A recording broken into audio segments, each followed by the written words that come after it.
तुर देल राते पलंग हो।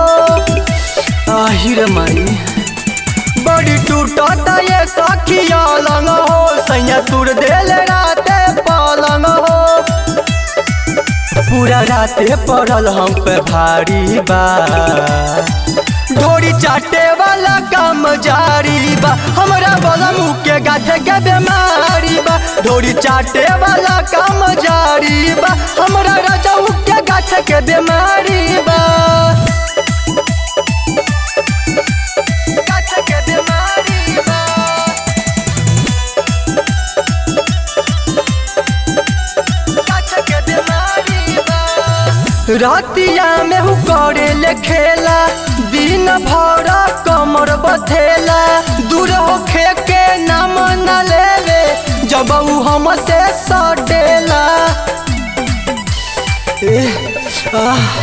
रातिया में करे ले खेला।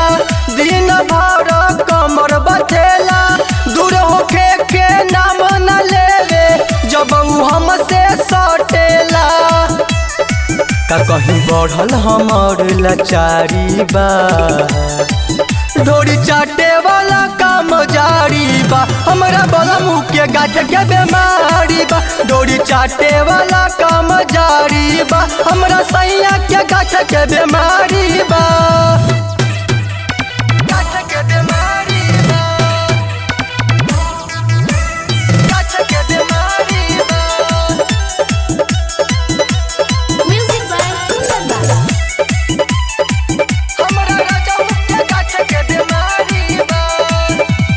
दीपक दिलवाले सैया के सखी कैसे करी माना हो।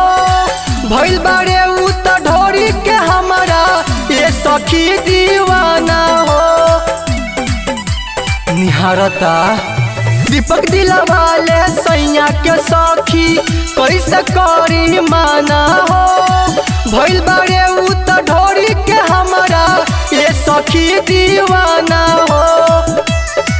रोहित रोशन कहे की कलाकारी बा।